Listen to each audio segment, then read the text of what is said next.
Hola amigos, bienvenidos. En los próximos 15 minutos le presentaremos la simulación Monte Carlo como una herramienta de gestión de riesgo destinada en este caso a la evaluación de los riesgos asociados cuando estimamos fecha de caducidad utilizando las guías de las ICH. Para mayor comprensión de este video, le sugerimos primero ver la introducción básica al método Monte Carlo que también puede obtener en este canal. Una vez se han establecido el modelo que se va a utilizar de acuerdo a las ICH, que podría ser un modelo, como vemos en pantalla, lineal a la izquierda o curvo, procedemos con el resto de la tarea. La potencia experimental es un tema importante dentro de este cálculo para determinar el riesgo de errores al estimar la fecha de caducidad. El Monte Carlo es útil en este sentido. Para propósitos de simplificación en la explicación vamos a utilizar en todo momento el modelo lineal, pero se podría utilizar el modelo curvo también. Las ICH también requieren que se determine si las pendientes son homogéneas, o sea, vienen de la misma población, y en caso contrario, pues utilizar el peor caso para la fecha de caducidad. No nos vamos a meter en la combinación de lotes, este video está enfocado en la fecha de caducidad de un lote en particular.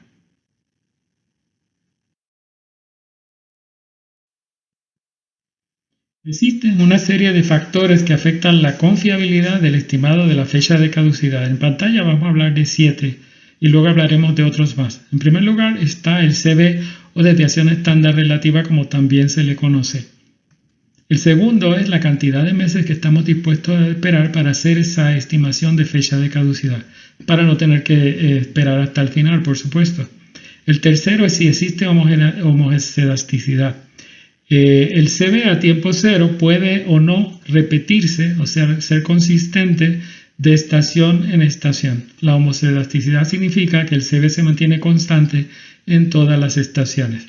El próximo es la cantidad de meses o las estaciones que estamos dispuestos a incluir.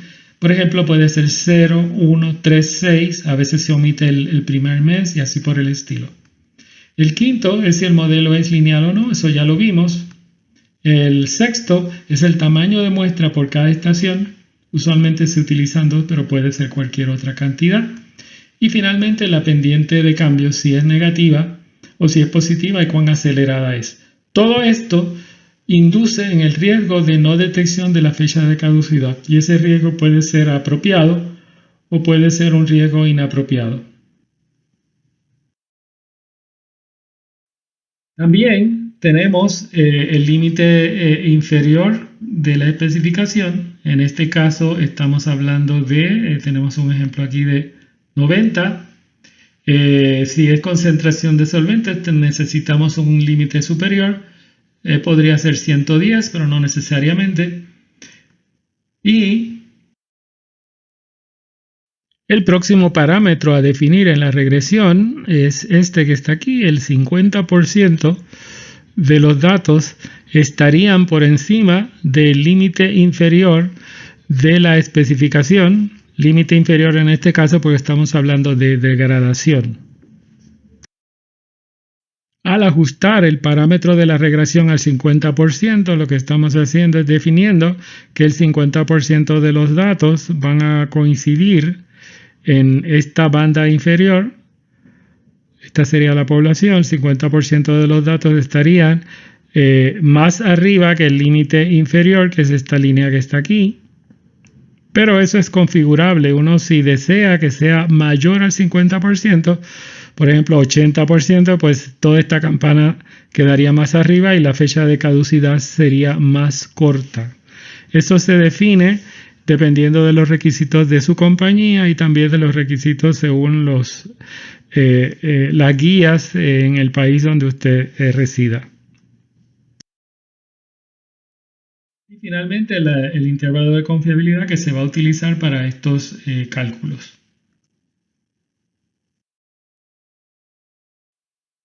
En pantalla vemos un ejemplo donde a tiempo cero estamos empezando el 100%, 24 meses después hemos bajado al mínimo, a 90, sé que es un caso marginal, aceptable.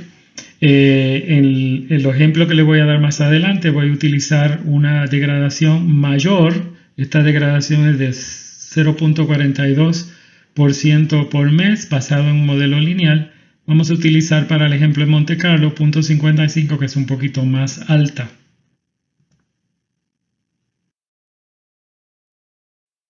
Existen dos posibles resultados cuando hacemos una estimación de fecha de caducidad con un modelo ya establecido.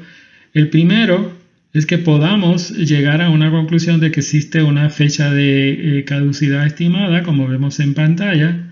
Aquí, en el ejemplo, pues vemos una fecha de caducidad de cerca de 18 meses.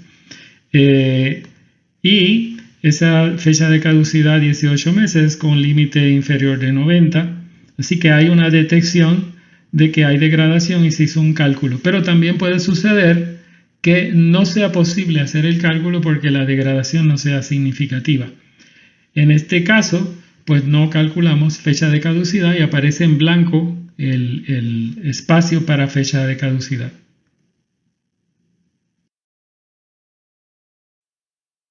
En este caso tenemos una pendiente de degradación de 0.55. Estamos hablando de dos muestras. Los resultados son a 6 meses. Hay homocelasticidad. Estamos viendo que se obtienen fechas de caducidad consistentemente debajo de 24, que es lo esperado porque la degradación induce a este comportamiento. Aquí tenemos la distribución de fechas de caducidad de esos 100 intentos, que todas están debajo de esos 24 meses. En este ejemplo que vimos, vemos la variación de la pendiente, ¿sí? Aquí vemos una cantidad de pendientes que se están estimando cada vez que se hace la regresión. Creo que son 120 estimaciones. Y con esas 120 estimaciones, en el 100% de los casos, pues se puede llegar a una fecha de caducidad. Sin excepción en los 120 casos que fueron utilizados en la simulación Monte Carlo. En este otro ejemplo tenemos un CV de 5 veces mayor, en vez de 0.5, 2.5. Esta desviación estándar relativa es 5 veces la anterior, todo lo demás es constante. Y vemos que en muchos casos no se hace el cálculo de fecha de caducidad, como verán, muchas veces queda en blanco y hay una variación mucho más grande en la determinación de la pendiente. Si comparamos ambas pendientes en ambas iteraciones Monte Carlo, pues vemos que en la primera, gracias al CV, hay una reproducibilidad mayor al determinar la pendiente. Fíjense que la pendiente que se utilizó para construir el modelo es 0.55% por mes y debido al CV difiere mucho el caso 1 del caso 2 en términos de la incertidumbre. Estamos hablando de mucha más variación en la determinación de esa pendiente que es crítica para el cálculo de fecha de caducidad. Y si hacemos una prueba Levin o comparación múltiples, pues vemos que aunque estas pruebas no son muy sensitivas por el tamaño de muestra, pues aún utilizando estas pruebas, pues es evidente que sí hay una diferencia significativa entre las pendientes de ambos casos, no solamente visualmente por el histograma que acabamos de ver. Como consecuencia, en el segundo caso, pues solamente en el 26.7% de las veces estamos detectando que hay problemas con la fecha de caducidad y sin embargo en la mayor parte de los casos, estamos hablando de más del 70% de los casos, no estamos llegando a ningún cálculo a pesar de que tenemos un problema porque este lote va a fallar la fecha de caducidad antes de los 24 meses. En este otro caso estamos hablando de 4 muestras y con 4 muestras obtenemos un 48.3% de detección, quiere decir que estaríamos cerca de la mitad de no detección, un 51.7% de no detección. En el próximo ejemplo hemos subido a 8, lo cual aumenta la detección a casi 80%, cerca de un 20% de riesgo de no detección. En el próximo caso hemos subido a 16 muestras, lo cual casi nos lleva a cerca del 100% de detección, un riesgo de cerca de 2% de no detección. Y en el próximo caso, como 16 muestras pues puede ser mucho, pues lo intentamos ahora a 12 meses, reducimos a 2 muestras, pero ahora nos vamos a esperar a los 12 meses para hacer el intento, todo lo demás es constante. Y ahora pues si esperamos 6 meses más ya tenemos sobre 80% de detección, una potencia bastante buena, pero eso nos cuesta esperar 6 meses más, así que tenemos que saber si estamos dispuestos a pagar en dinero las 16 muestras o en tiempo los 6 meses adicionales. En este ejemplo número 7 tenemos 4 muestras, hemos esperado 12 meses y eso nos da una detección del 100%, el riesgo se ha ido a 0%, y podemos comparar cómo logramos ahora casi el 100% en 12 meses versus lograr lo mismo, casi lo mismo, era 98% en 6 meses, pero necesitábamos 16 muestras. Así que o vamos a pagar en tiempo los 6 meses o vamos a pagar en dinero con 16 muestras para poder enterarnos 6 meses antes del resultado en este caso.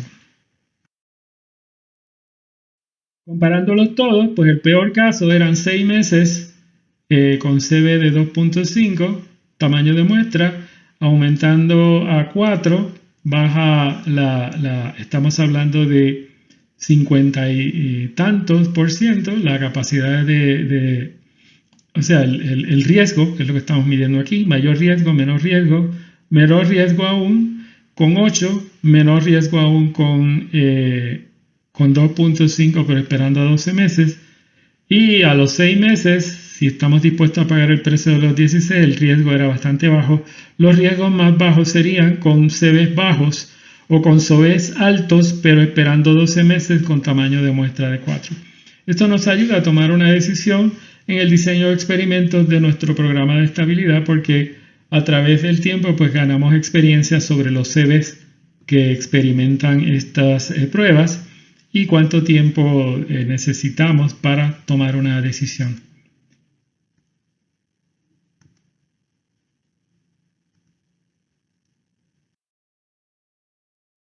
En el próximo caso tenemos una situación diferente, tamaños de muestra combinados, 10 en un inicio, 5 y 5 y 10, pero a 9 meses. Esto es una situación intermedia con la misma pendiente de degradación y el mismo CB alto.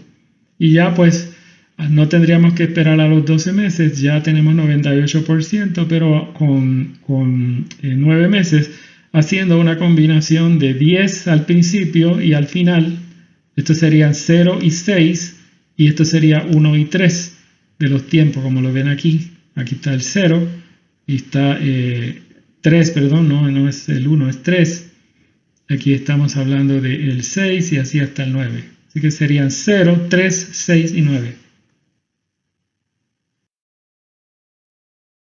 En la próxima estamos hablando de 2 muestras esperando 6 meses, pero con una pendiente de degradación mucho más acelerada. En vez de 55 como teníamos en un inicio, esta simulación la hicimos con una gran cantidad de degradación. Y bueno, si tenemos mucha degradación nos vamos a dar cuenta con pocas muestras de que tenemos un problema, cosa lógica, ¿no?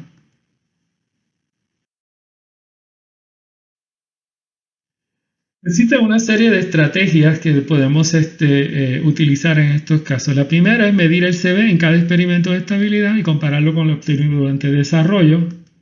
Definir el tamaño de muestra en base al coeficiente para alcanzar una potencia esperada. El Monte Carlo se puede utilizar para estimar estas potencias. Estimar la potencia alcanzada cuando el resultado no sea significativo. Si no es significativo, no asumir que no hay problema, sino a lo mejor es problema de potencia, ¿no? Y utilizar la simulación Monte Carlo para este tipo de evaluaciones. Así llegamos al final de nuestra cápsula informativa. Los invitamos a contactarnos para cualquier duda y también los invitamos a ver videos adicionales sobre temas que publicamos rutinariamente. Sobre el tema de Monte Carlo hay 2 videos más que podrían ser de su interés. Muchas gracias por su atención.